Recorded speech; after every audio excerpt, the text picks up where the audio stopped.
It's no wonder so many mothers send me notes telling me they've lost themselves. Of course they have. If you live your life to please everyone else, you forget what used to make you you. And what if you haven't found your partner yet, or don't have a desire for children? Are you just a waste of a woman because there's no one else for you to be good for?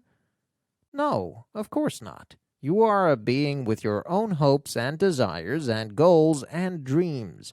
Some are little tiny ones.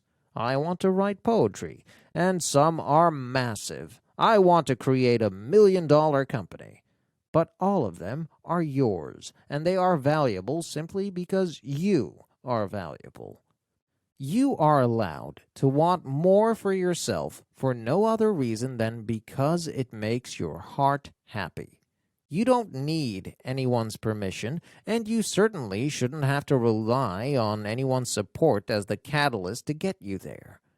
Unfortunately, many women struggle with what others might think of the goals they have for themselves. So instead of chasing them, they let their dreams die. Or they pursue them in secret, or worse, with a nagging sense of having failed those around them because they're doing something for themselves instead of everyone else. They live under guilt and shame and fear.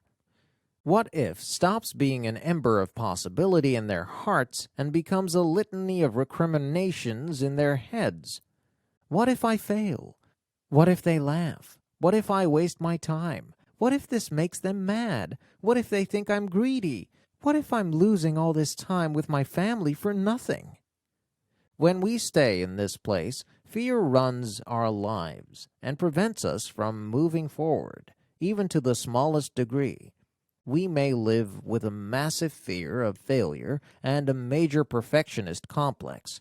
Or we may be afraid because other people have already achieved what we're considering. So what's the point? Or maybe we're afraid of embarrassment, of falling off the wagon again.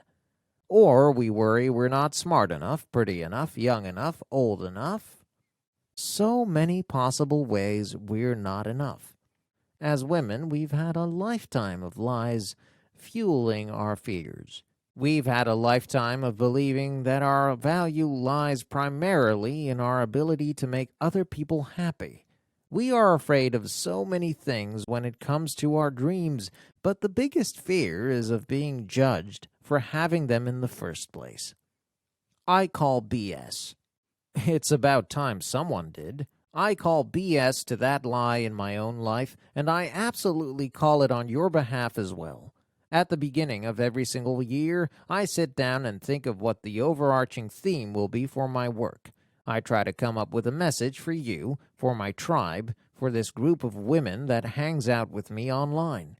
When I began writing this book, I asked myself what I wanted to say to you as women and sisters and daughters and friends and single ladies. What I wished you knew, and the answer that flowed out of my heart came from my what-if spark.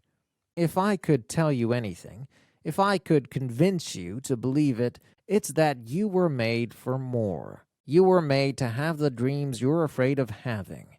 You were made to do the things you don't think you're qualified for. You were made to be a leader. You were made to contribute.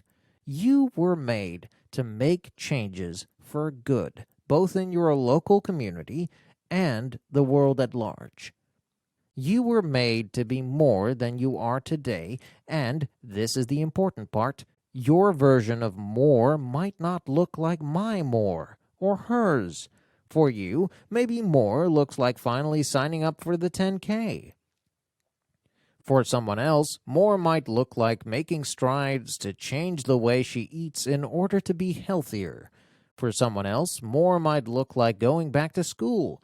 For someone else, more might look like getting out of the relationship with a person who is unkind and hurtful and cruel.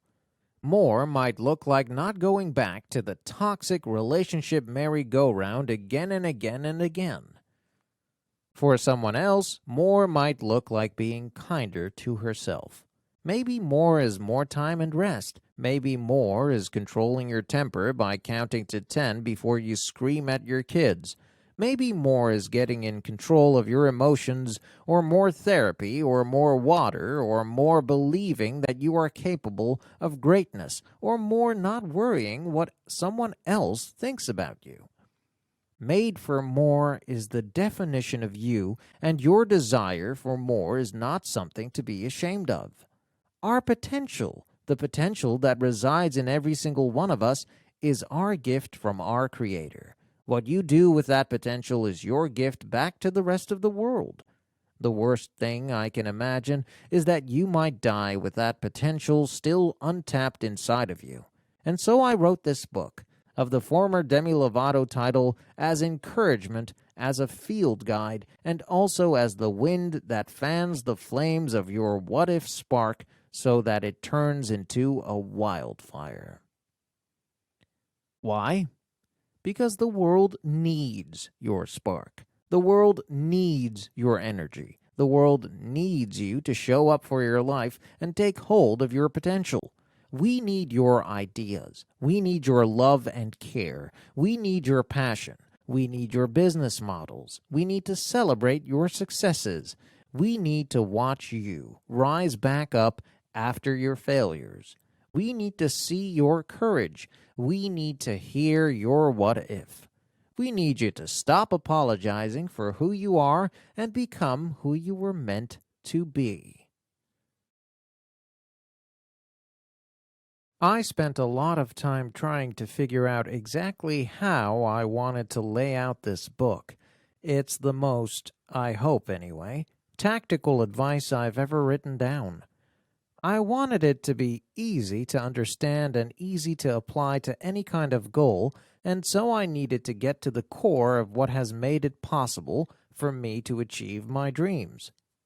What I finally asked myself was, which elements have either helped or hurt me in my pursuit of personal goals over the last 15 years?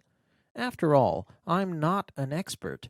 I'm not a specialist or a professor, and I don't know the answer for everybody else.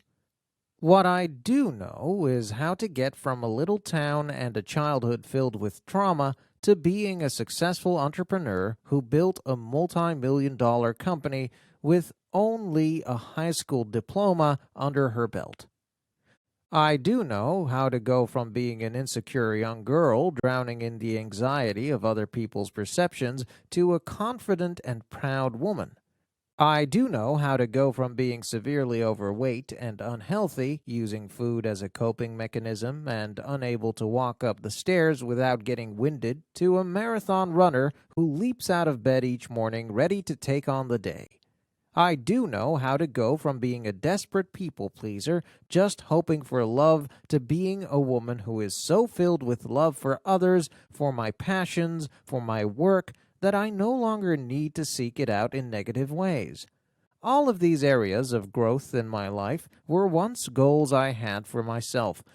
And while I didn't know what I was doing when I first started on this path, I can look back and see the commonalities between each success and failure that got me from there to here. I am not an expert. What I am is your friend Rachel, and I want to tell you what worked for me.